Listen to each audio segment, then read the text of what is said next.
you think the stars are missiles thrown at devils, for example? Well, chapter 67, verses 1 to 5. First of all, it says, if this is your strongest argument, let me answer it. No, it's not. I'm throwing rocks at you. I want you to answer this. So the Quran says in chapter 60, I think verse 3 or 4, 67, sorry. 5, 67, 5, I believe. Yeah, 67, 5. We have certainly adorned a heavenly realm with stars. We have made it a pelting thing for the devils. Now, what is, first of all, masabih? So there's a difference of opinion. Some they say it's meteorite, some they say stars. We have made it as a pelting things for the devils. So it's saying that devils, because if you look at chapter 37 of the Quran and other parts in the very first 5 verses, you'll find that the heavenly realm is adorned with stars, has many functionalities of them to try and find your way, as the Quran says, of them so it can go around in orbits, as the Quran says. And by the way, the Quran says in chapter 25 that there are many suns. No, it does not. Pardon? What does it say that? Yeah, it says in chapter 25, two qira'ahs. One qira'ah says Sirajan Munira and Surujan Munira. So, what chapter, what verse? I can't remember the verse here, but this you can just check it. Chapter 25. That is most definitely untrue. Well, I've just quoted it in the Arabic, so you can. Why is it most definitely untrue? I've just told you in the Arabic because I don't know the verse number. I don't know the verse numbers. I haven't memorized the verse numbers. I've memorized the Arabic. Siraj al-Munira means a shining lamp, and Suruj al-Munira means many stars. So a shining lamp means a star. Many suns, one sun, and many suns. So in other words, the Quran says that there are many suns.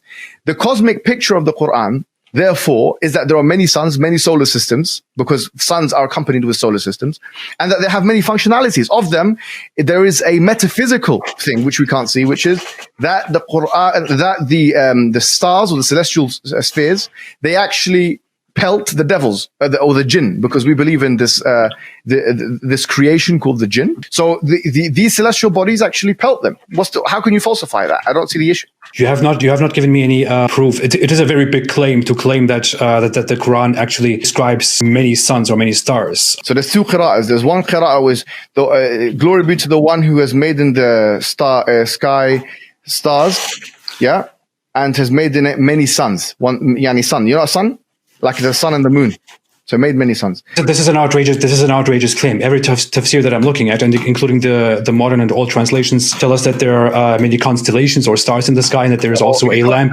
Tabari says here, look, a lamp and an illuminating moon, which refers to the sun and the moon. This is a ridiculous claim. As Mohammed Hijab helped popularize with the Qadi, that there are multiple readings or qira'at of the Quran. That means that there are different versions of the Arabic Quran, which, as Mohammed Hijab is pointing out here, result in very different meanings. In one reading of the verse, it uses the word sirajan, which means lamp, in the singular. And then in another version, it uses the plural, surajan. So to be clear, the verse doesn't actually use the word sun. It uses the word lamp and lamps. But Mohammed Hijab is saying that when it's in the singular, it refers to sun, singular. And when it's in the plural, it refers to suns, plural. And he's using this to substantiate his argument that the Quran speaks of multiple suns and therefore multiple solar systems, supposedly a scientific miracle of the Quran. Now, he entirely missed or skipped or omitted the word qamaran, which means moon. And I'm going to ask you, why do you think he did that? He cites it twice in Arabic, and in Arabic he skips it as well. I've heard Mohammed Hijab making videos in Arabic, and he appears to have a good grasp of the language. But here he says surajan muniran, which when I first heard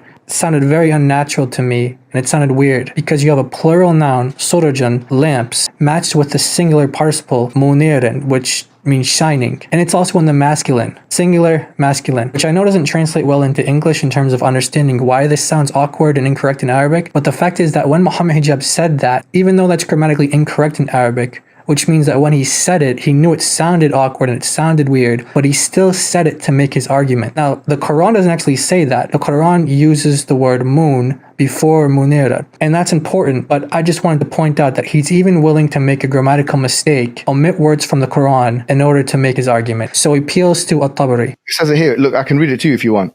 It says, this is Tabari's tafsir, burujan, وجعل فيها سراجا. اختلف القراء في قراءة ذلك فقراءة عامة قراء المدينة والبصرة وجعل فيها سراجا. So there's one way of saying it, which is سراجا على التوحيد. So that means one sun. That's what Tabari is saying. And the other ones say سروجا, وقمرا منيرا. which means many suns. What he doesn't tell you is that At-Tabari actually never says suns. He says that the first reading of it in a singular, Surajan, refers to Ashams, which means the sun. But the other reading, Suraj or Surajan, refers to An-Najum, the stars. And he says that these are stars that everybody can see and they can use them for guidance, maybe for traveling or something like that. He never says that these stars are suns, never says anything about solar systems or anything close to that. What Mohammed Hijab is doing here is clearly just taking advantage of the fact that his opponent does not understand Arabic, and he lies to him and says that At-Tabari agrees that these are suns, when in fact he says that these are stars. But did you notice something else that he said? He said that At-Tabari said many suns, which he never said, but he actually read the word moon, وَقَمَرًا مُنِيرًا, but he didn't translate it. Why not? The reason why he omits it's dishonest, because it destroys his entire argument. That's why I think he omitted and skipped over the word moon every single time he made reference to his argument and reiterated it. It destroys his argument because he's arguing that based on the variant reading, where it says Surajan, lamps, that lamps here in the plural is referring to suns. Let's ignore At-Tabari says that these are stars, which is how, if you go back, Mohammed Hijab naturally translates it twice as stars, but he corrected himself and then said suns.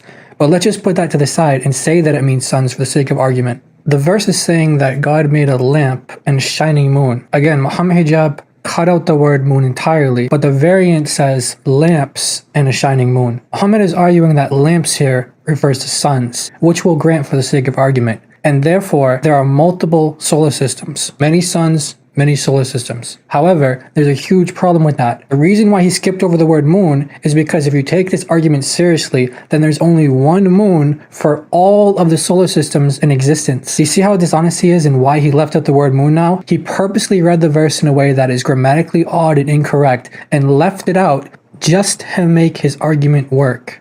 How dishonest is that? We know that in our solar system alone, there are 200 moons, and the argument fails for another reason.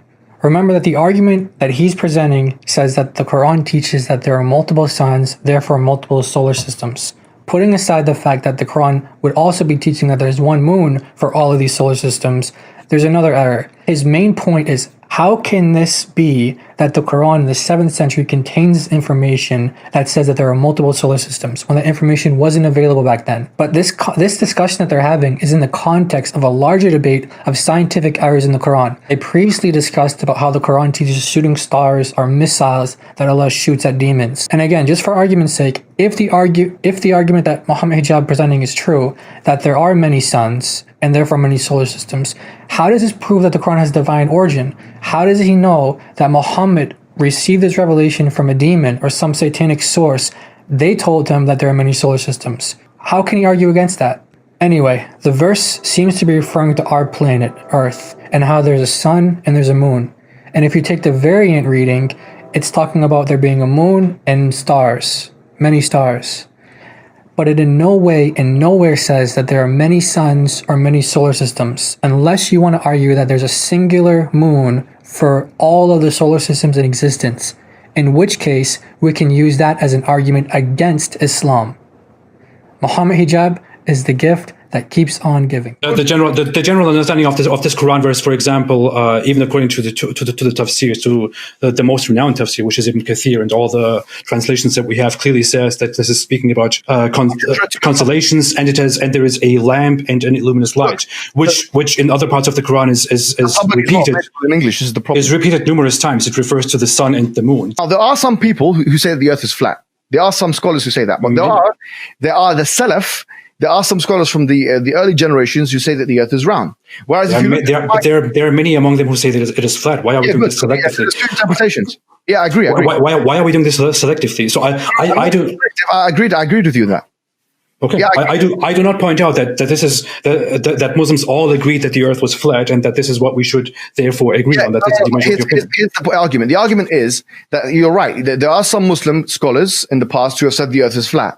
But there are some who use the Quran to show that the Earth is round. Now, Well, but the opposite also used the Quran to say that the earth is flat. The others also used the Quran to say that it's flat. Look at this. We have many Quran verses. I in fact made a compilation of this. Many Quran verses which would, on a plain reading, indicate that the earth is flat. The sun travels over the earth, that the moon follows the earth. The Quran even explicitly, literally says that the moon follows the earth. And if you read these on a plain reading, if you read the entire Quran on a plain reading, and you don't have any idea about the universe, about what things actually look like, you would clearly understand that our world is a flat, a plain place, above which there is a ceiling, which could crack, which is being held up by things. But, it could be very easy, for example, for the Quran to give us revolutionary information to say and to talk about space, which is not mentioned in the Quran, talk about galaxies, which is not mentioned, talk about different planetary systems, planets, or the universe, for example. These are things that we found out only within the last few centuries. So this is Tafsir Jalalain, so one of the most popular commentaries of all time. These are the two Jalals. This is the commentary on 8820, where Allah spreads out the earth flat. And so the commentary on 8820. And the earth, how it was laid out flat, that's the Quran quotation. Have you not considered and the earth, how it was laid out flat? And thus infer from this the power of God, exalted be he, and his oneness, the commencing with blah, blah, blah. There's a part about camels, blah, blah, blah, blah, blah. And here we go in the middle. As for his words, sutihat, laid out flat, this on a literal reading suggests that the earth is flat, which is the opinion of most of the scholars of the revealed law, and not a sphere as astronomers have it.